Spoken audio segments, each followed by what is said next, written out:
نو نیت کول دغه سنت دی او د اصل لپاره دی. امام شافعي صاحب په نسبت باندې نیت کول دی او د اصل لپاره دغه فرض دی. دوم نمبر بسم الله ویل دی او د اصل لپاره دغه سنت ده. لاسونه تر مړوند لاسونه تر مړوانده پورې منزل دغه د لپاره دا سنت دی چې لاسونه به اول پاکوي. دوم نمبر مسواک وهل د لپاره سنت.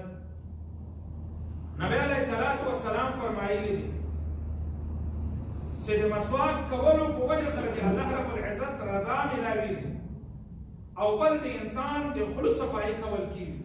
زم نمبر سنت د اوداسه د خولې منزل دی. سنت د پزې پاکول دی. یو سړي ګڼه ګیره ده سرمن نه ښکارېږي نو د هغه دپاره هغه سرمن د مخ منزل لازم دی او فرض دی. کومه سرمن چې ښکارېږي د ویښتو نه بار ده او کومه چې په ویښتو کې پټه ده هغه منزل د ده دپاره لازم او فرض نه ده بلکې د دغه ګیرې چې هغه ګڼه وي او سرمن نه ښکارېږي د هغې خلال سنت ده. دغه خلال به دی په درې حصې باندې کوي. خپل لاس به په اوبو سره لوند کړي او د لاندې طرف نه به خپل لاس د ګیرې مخ ته وباسي درې اطرافو ته بیا باسي. نو دغه خلال د ګیرې کول هغه ګیره چې هغه ویښتان زیات لري او سرمن نه ښکارېږي هغه ګیرې خلال کول سنت دي. نمبر د خپلو ګوتو خلال کول سنت دي.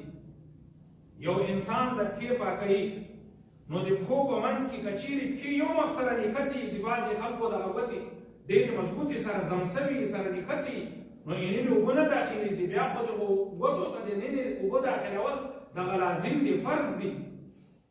لیکن یو انسان د ګوتې ارته دي ګوتو ته اوبه داخلېږي باوجود د دخول د اوبو نه بیا هم هغه ګوتو خلال سنت ده. خپل د چپ لاس دغه مچخۍ ګوته به د ښۍ پښې د مچخۍ د ګوتې نه ابتدا وکړي په دې کې به لاندې بره کړي او اوبه به له پاسه پرې غورځوي نو دې ته خلال یایي.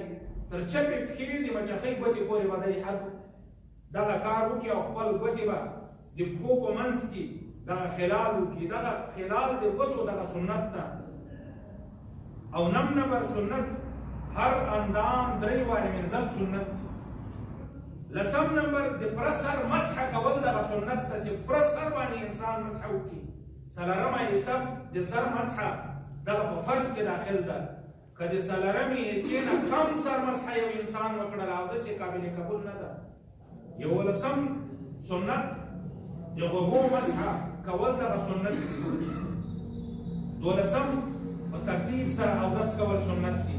کوم ترتیب چې الله رب العزت قرآن مجید کې را نازل کړی ده چې ای مسلمانانو کله تاسې ولاړ شئ خپل مخ ومینځئ خپل لاسونه تر څنګلو ومینځئ خپله مسح وکړئ خپلې پښې ومینځئ نو دې ترتیب سره اودس کول دغه سنت دي.